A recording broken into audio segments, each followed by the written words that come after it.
Waziri wa Nchi, Ofisi ya Rais, Tawala za Mikoa, Serikali za Mitaa na Idara Maalum za SMZ, Mheshimiwa Masudi Ali Mohamed amesisitiza viongozi na watendaji wa serikali za mitaa kufuata sheria na kanuni katika utozaji wa tozo sambamba na kuangalia hali za wananchi ili kuepuka changamoto katika jamii.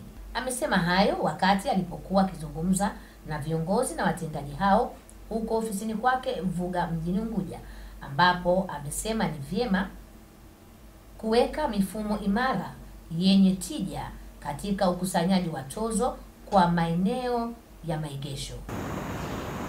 Sasa hivi halmashauri zetu na mabaraza yetu almost yameshakamilika. Tumeshapata kwenye viti, tumeshapata meya, lakini bado jiji tu sasa hivi bado jiji. Kwa hiyo uongozi katika halmashauri zetu na katika mabaraza yetu yameshakamilika, na wale wanaokaimu wako wapi? Kuna mmoja ama basi. Sasa nimesema pia kikao hiki kiwe fursa ya kuwafahamu, kutambuana na kuwapatia mashirikiano na wao katika kutekeleza majukumu yao. Lakini pia nimesema nataka nikitumie kikao hiki nizungumze, na ndio maana leo nazungumza kwa lugha ama sauti ya chini sana, kusema polite tone, maana natumia ile ya chini zaidi ili tufahamiane zaidi. Kimsingi mkurugenzi wa mabaraza na mkurugenzi wa halmashauri, mameya au meya na wenye viti, na mbana tumewaita na makatibu tawala pia, ambao wao ni walezi wa mabaraza haya. Wajibu wetu mkubwa ni kufanya kazi zetu kwa kuzingatia sheria. Miongozo ipo ambayo imeainishwa kwa mujibu wa sheria, hiyo ituongoze katika kutenda na kufanya maamuzi. Huo ndio wajibu wetu wa kwanza. Tukifanya hivyo, yale yote tunayoyapanga tutaweza kufanikiwa. Tunalo tatizo kubwa la kuziacha sheria na kufanya shughuli zile kimazoea. Nitoe mfano wa wazi. Sheria au kanuni ya utumishi wa umma imekataza kuweka watumishi wa kujitolea ndani ya taasisi. Hili si la waziri. Ndani ya kanuni ya utumishi wa umma imeainishwa hivyo. Ni marufuku kwa katibu mkuu, kaanza kutajwa yeye, au mkuu wa taasisi kuweka watumishi wa kujitolea. Tumelitengeneza hili kwa miaka mingi. Leo limekuja kuwa changamoto kubwa. Natolea mfano huo kwa msisitizo wangu kwamba niwatake tufanye kazi kwa mujibu wa sheria. Tukifuata sheria, hakuna tatizo litakalojitokeza. Kuna sema niwakumbushe hilo kwa sababu ziko changamoto nyingi zinazosababisha uwajibikaji wetu na utendaji wetu ukawa mbovu kwa kutokuzingatia sheria.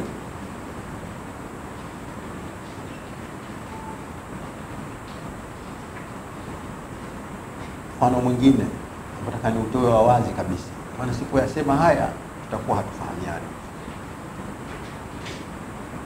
Ziko sheria zinazoongoza utozaji wa kodi au tozo katika maeneo yetu ya makusanyo ya tozo.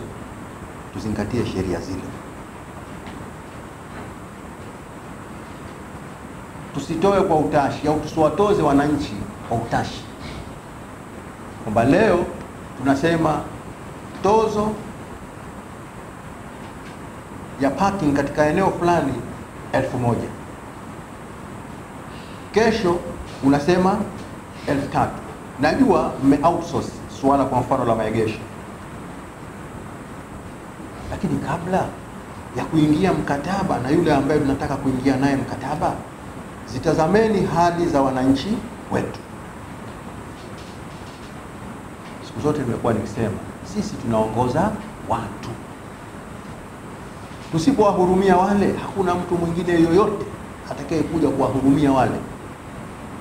Tusipowatetea sisi viongozi, hakuna mtu yoyote atakayewatetea wananchi wale.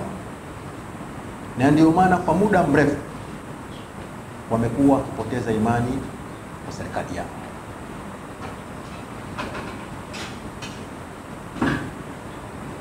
Ni wajibu wetu kuwafanya wananchi wetu wawe na imani na serikali yao. Haiwezekani mnakuwa na mkataba wa tozo la parking, mwalimu kahangaika kutafuta kigari chake cha Terios ama tuseme Vitz, halafu unamwambia anafundisha darajani, anapaki pale nje, unamwambia kwamba masaa yote ambayo yuko darajani yeye wakati akifundisha unamchaji kwa masaa yote aliyokuwepo akifundisha, mshahara shilingi 300,000. Maana yake akichaji masaa, akiweka pale akipaki masaa 3 unamtoza 3,000. Kwa mwezi ni 90,000. Mshahara wake ni 300,000, amebakiwa na shilingi 200,000. Hiyo si mikataba rafiki na si mikataba ambayo inaweza ikawasaidia wananchi wetu. Tunahitaji kodi, lakini si kodi ya kuwakamua wananchi katika nchi yao. Na kama tatizo, kama alivyoeleza Mheshimiwa Rais, ikiwa tatizo ni sheria, leteni turekebishe sheria hizo.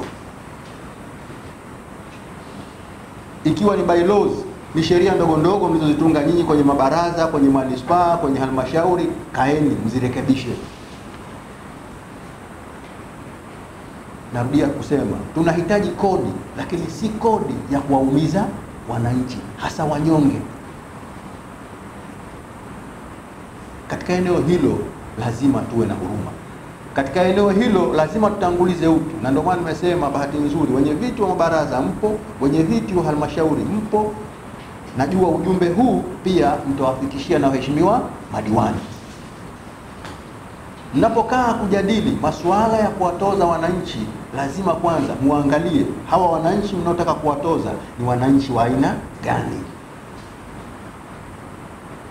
Na ndio maana nimetoa mfano huo wa aina ya mwalimu huyu. Tunao mkataba huo wa tozo la maegesho. Lakini nasema mimi nikipaki darajani masaa 3 natakiwa kulipa shilingi 3,000. Mshahara wangu shilingi 300,000. 3,000 mara 30 manake ni 90,000.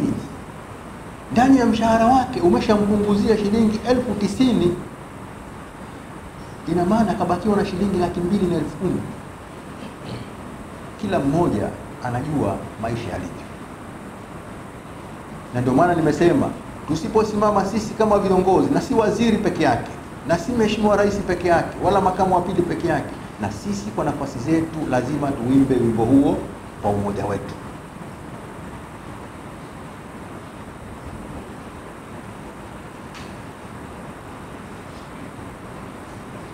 Jambo jingine nilosema tukutane wakurugenzi wa halmashauri na mabaraza. Nendeni mkavipitie vyanzo vyote vya makusanyo. Mviainishe. Na kila halmashauri, baraza, manispaa ijiridhishe kwamba vyanzo hivyo kweli vinakusanya au vinakusanywa na fedha hiyo kweli inaingia ndani ya manispaa au baraza au halmashauri. Tunazo taarifa kwamba vyanzo vingine havikusanywi na taasisi zenu.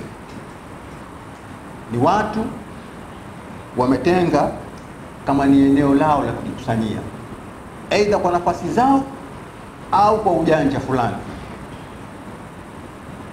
Kwa tunasema hayo lazima sasa tuyafikishe mwisho.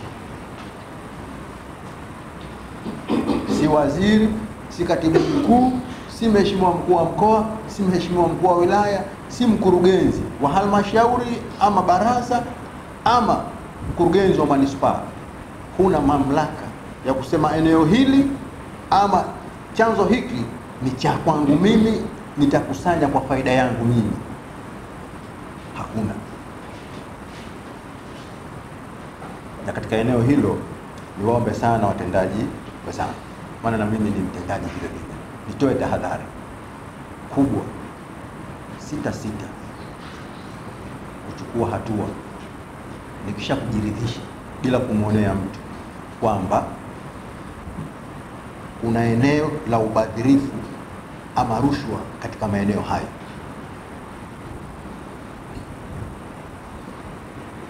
Na kama alivyokuwa nikizungumza juzi, uchukuaji hatua hautaishia tu kwa kusema labda ukae pembeni tufanye uchunguzi.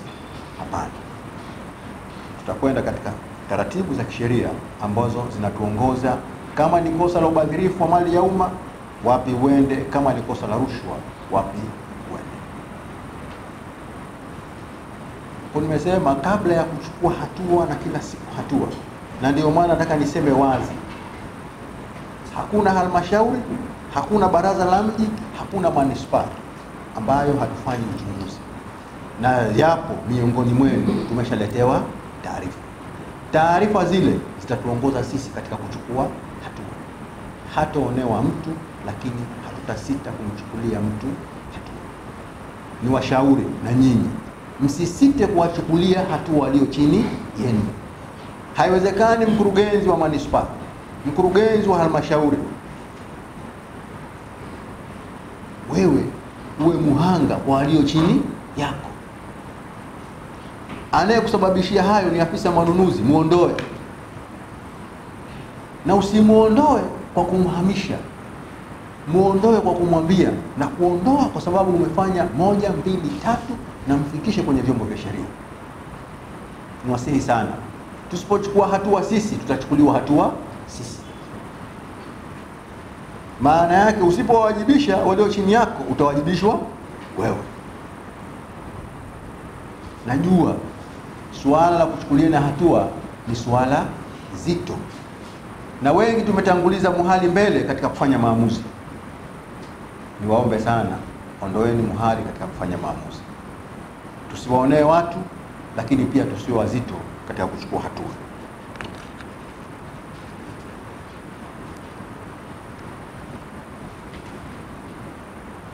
Wakurugenzi wa manispaa, nendeni mkaangalie tena, na siku nataka kusema na halmashauri, kawaangalieni watu mliowapa dhamana ya kukusanya tozo katika maeneo yenye vyanzo vya kukusanya mapato. Iwe katika masoko, iwe katika milango ya maduka, iwe katika vyanzo vingine. Nendeni mkawaangalie. Nendeni mkaandae mifumo iliyo bora ya kukusanya tozo hizo. Narudia tena, niwatake wakurugenzi wa manispaa, halmashauri, manispaa, halmashauri, mabaraza ya miji, nendeni mkaandae mifumo bora ya kukusanya tozo zinazotolewa katika maeneo yetu ya kukusanyia kodi. Nilishawahi kusema, narudia tena kusema, kinachokusanywa, kinachovuja na kinachopatikana, kinachovuja ni kingi zaidi kuliko kinachopatikana, na sisi tumeridhia.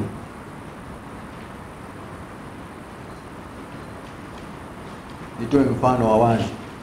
Nilikwenda katika ziara zangu karakana yetu iliyokuwa kule wapi, Sateni. Mambo ya kusikitisha. Manispaa ya mjini inaniambia kwa mwaka ina uwezo wa kukusanya bilioni 5 kwa mwaka mzima. Lakini kuna gari zinakufa kwa vifaa vya shilingi 600,000 na 700,000. Mambo ya kuchekesha. Na si kuchekesha, maana ni kusikitisha. Sasa nataka sisi tukae kimya. Haiwezekani. Mnaingia mkataba wa tozo la parking, mnasema darajani ikusanywe. Lakini Mlandege, kwani Mlandege yuko katika manispaa gani? wakurugenzi, mwani Mlandege kwa manispaa gani? Nini tofauti ya Mlandege na Darajani? Unajua, nimesema kikao hiki nizungumze wazi, kwa sababu nikizungumza kwa hisia tu utasema waziri anakaa anafikiria anaota. Haya mambo yanafahamika, na kwa zama hizi haya mambo yako wazi.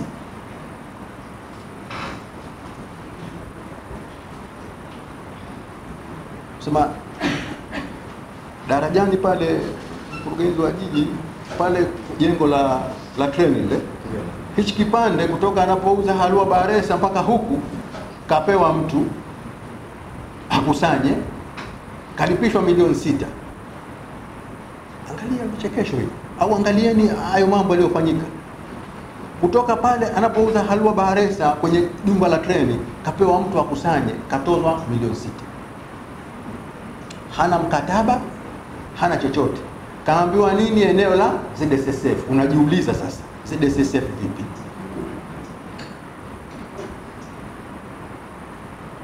Unamuuliza una mkataba? Hana. Hapa mbele wanakusanya manispaa. Ukitembea ukienda kuanzia Mlandege unaambiwa hapa baraza la wakilishi lilikataza zisikusanywe. Kuna document? Hakuna. Unawauliza hao waheshimiwa wawakilishi waliokuwa wakati huo, wanakuambia sisi hatujasema hivyo, na wananiambia waziri, ukweli ni huu na huu na huu. Naeleza haya kwa sababu sitaki kubakia na mzigo huu mimi, na nyinyi mkabeba mkafikiria huo ndio uhalisia. Mambo hayako hivi. Sasa unakuta eneo moja la parking lina watu zaidi ya 3-4 wanatoza. Ukenda kwenye mkataba umeambiwa kwa manispaa itapata shilingi milioni 375 kwa mwaka. Ukenda kwenye uhalisia inafanyika addendum bila kufuata taratibu, unaambiwa manispaa itapata milioni 75 kutoka milioni 370. Naeleza haya na nyie mfahamu. Sielezi kwamba nimesikia ama nimeeletewa, nimeyaona kwa macho yangu with the document. Nataka waziri asichukue hatua. Hayo nataka niwaambie, siwezi kuyavumilia. Niwasihi sana, mkisha kujiridhisha kwa hayo, kama yanafanywa na wanasheria wenu, kama yanafanywa na watu walio chini yenu, una mamlaka naye, mfikishe kwenye utaratibu wa sheria. Una mamlaka naye, tuletee. Lakini hatuwezi kuacha mambo hayo yaendelee. Ninazo taarifa sasa hivi, tuna soko letu la Malindi.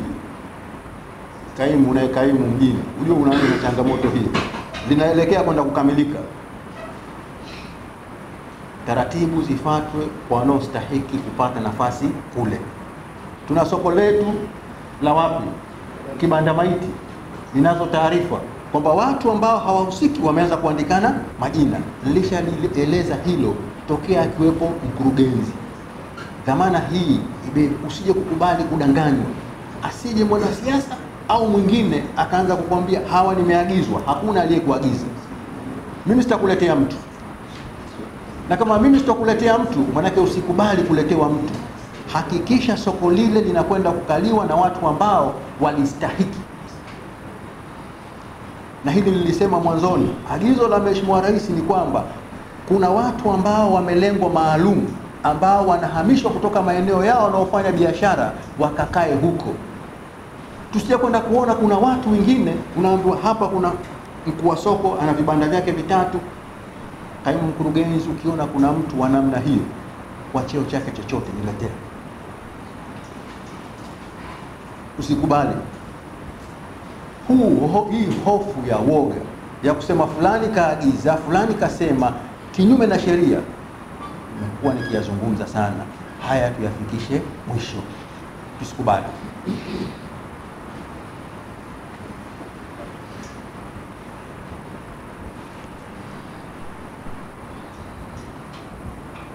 Jambo jingine ambalo nimesema nizungumze na nyinyi, kama nilivyosema kwenye wakuu wenu wa masoko, ziko taarifa wanajihusisha na vitendo vya rushwa.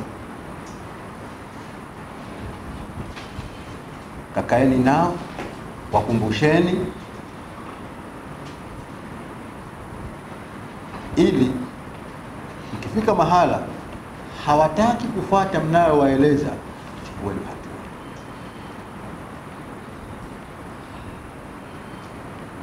Utaratibu wa usafi katika manispaa zetu na katika halmashauri zetu, tunayo changamoto hiyo, na hii tumekuwa tukizungumza kwa muda mrefu, na tatizo kubwa nataka niliseme hapa wazi kabisa. Kwa mfano, na si mfano wa kwamba ni mfano, ndio ukweli wenyewe. Ukija manispaa ya Mjini au tuseme Magharibi A au Magharibi B, unakuta kuna kampuni imepewa dhamana ya kufanya usafi. Kuna waajiriwa wa serikali walioajiriwa kwa shughuli za usafi. Kuna vikundi vya vijana pia wapo kwa ajili ya usafi. Angalieni habari. Halafu stili mji chafu.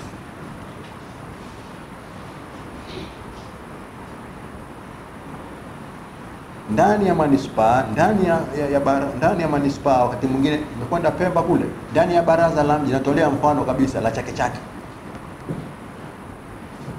Sema ule uhalisia. Ana watumishi wanafanya usafi, ana vikundi vya kufanya usafi, ana na kampuni inafanya usafi. Kampuni peke yake kwa mwezi inachukua wastani wa shilingi milioni 8. Acha mbali fedha inayolipwa kwa vijana wanaofanya usafi. Acha mbali fedha zinazolipwa na serikali kupitia mishahara kwa watu walioajiriwa kwa maana ya shughuli za kufanya usafi. Hatuwezi kuyaruhusu mambo ya namna hiyo yaendelee. Na ndio maana leo ukimkamata rafiki yangu hapa bwana Natepe, nikimwambia bwana wewe niambie mkurugenzi hasa mimi nikitaka kudili na watu wanaofanya usafi ni nani, kwa kweli itakuwa tu, maana hajui akamate wale wa ndani wanaofanyisha usafi, akamate wale vijana vikundi vile 9 12, hajui akamate wapi. Ninachowataka, kubalianeni ama tukubaliane. Kama halmashauri imeamua ya Kusini, sisi wanaotufanyia usafi ndani ya halmashauri yetu ni vijana wa usafi, mstiki hapo kwenye vijana wa usafi, ni vikundi, ili usafi kama hauendi mnajua mnakamatana na hawa vijana. Mmeamua ku outsource kampuni, iridhisheni na uwezo wa kampuni hiyo, na kampuni hiyo ndio muipe tenda ya kufanya shughuli hizo. Mjue tu kwamba kama usafi haufanyiki, basi nyinyi mnakufa na kampuni hiyo. Lakini haiwezekani jambo moja wanapewa watu zaidi ya 4, halafu jambo lenyewe haliendi.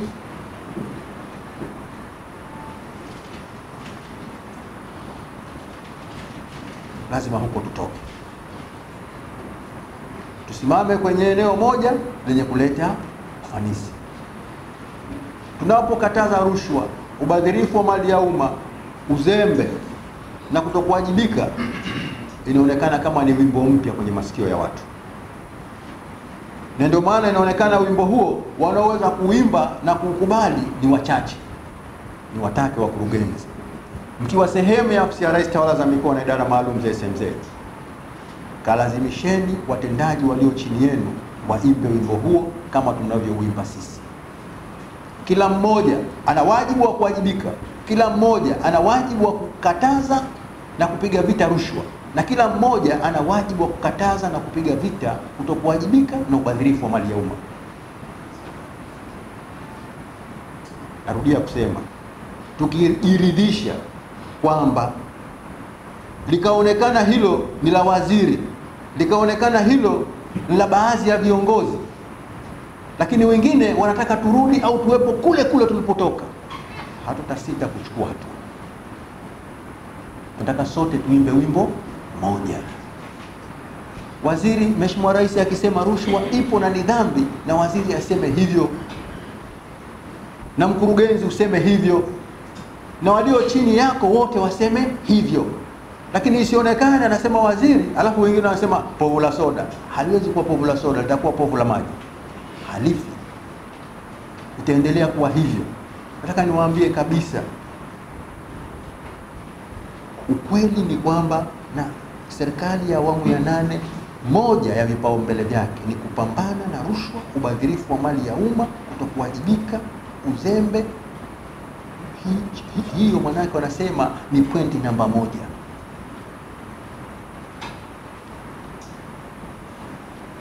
Kila mmoja anajua tukiweza kudhibiti tunachokikusanya ndani ya mabaraza ya miji, ndani ya manispaa, mambo makubwa tunaweza tukayafanya sisi wenyewe.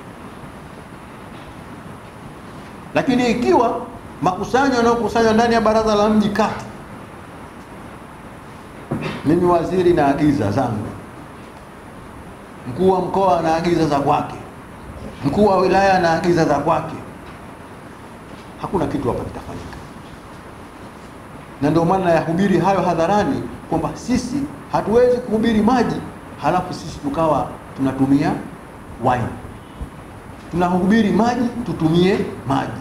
Tunahubiri kukataza rushwa kuanzia kwetu, tunahubiri kukataza ubadhirifu wa mali ya umma kuanzia kwetu. Hakuna mtu ambaye ana mamlaka ya kutumia nafasi yake anavyotaka yeye mwenyewe. Nimezungumza na wakaguzi wa ndani kuambia hapa, na leo nawaambia nyinyi ambao ndio accounting officer katika maeneo haya. Ukija kufikiria mimi mkurugenzi wa manispaa ya mjini, ama mimi mkurugenzi wa baraza la mji kati, ama mimi mkurugenzi wa halmashauri ya kusini, kwamba niko hapa kwa sababu ya utashi wa waziri, kwa hiyo nataka kumridhisha waziri. Waziri kumridhisha kwake ni kufanya wajibu wako kwa mujibu wa sheria. Anachotaka kukiona waziri ni maendeleo katika eneo lako. Lakini ukifikiria nitampa waziri nitampa hiki, ama katibu mkuu nitampa hiki, ama mkuu wa mkoa nitampa hiki, au mkuu wa wilaya nitampa hiki, ndio ukafikiria hiyo ndio sustainability yako ya kuendelea kuweko pale, unajidanganya, utaondoka. Kibinadamu tutakupongeza sana ikiwa utakuwa unafanya hayo, na ukiona kuna watu wanakuzonga. Na ndio maana tumesema wazi, kama kuna watu uliwajengea utamaduni huo, waambie sikilizeni, haya bwana hayawezekani tena. Kweli tulikubaliana, mimi nikifika sema khairi wa afya, hata habari hawana, nasema siku imepita na kesho itapita na kesho kutwa itapita.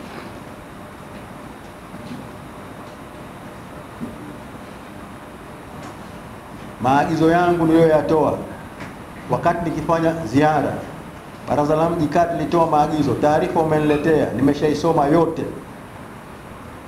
Niliagiza kuhusu magari, hatua zichukuliwe kwa mujibu nilivyoagiza.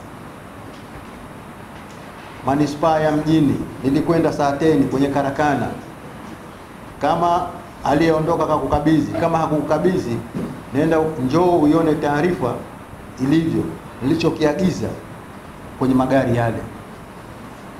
Chukua hatua.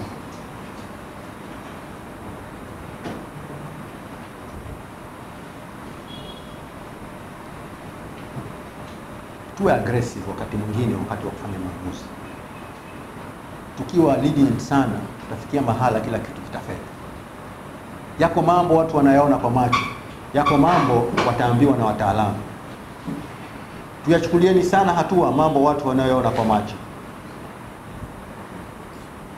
Umetolea mfano katika manispaa yako Mnazi Mmoja, nakupa mfano, ziangalie roundabout tulizokuwa nazo, ziangalie hali yake. Roundabout kubwa kwa hapa Zanzibar ni ya Michenzani, ndivyo mkurugenzi? Sahihi kabisa. Kaitazama ilivyo.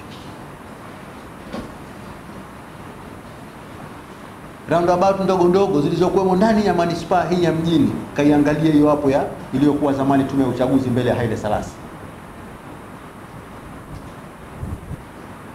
Na yataja mambo ambayo hata ungeyafanya hayana harama, lakini watu watasema kweli watu wameamua kuwajibika.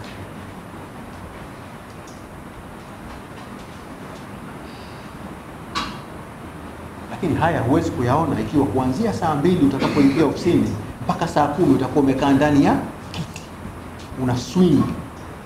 Panga siku za kusikiliza watu, panga siku za kwenda field, na za kwenda field ziwe nyingi zaidi kuliko za kubakia. Maana ukienda kule wanaokuja hawatakuja, kwa sababu ambacho kinawaleta itakuwa kwenda kukitatua. Naye mstahiki meya wa jiji la Zanzibar Saleh Juma Kinana kwa niaba ya watendaji wenzake wameiomba serikali kuimarisha dhana ya ugatuzi kwa kuwapatia mamlaka kamili katika utendaji. Mstahiki meya wa jiji la Zanzibar, Mheshimiwa Waziri,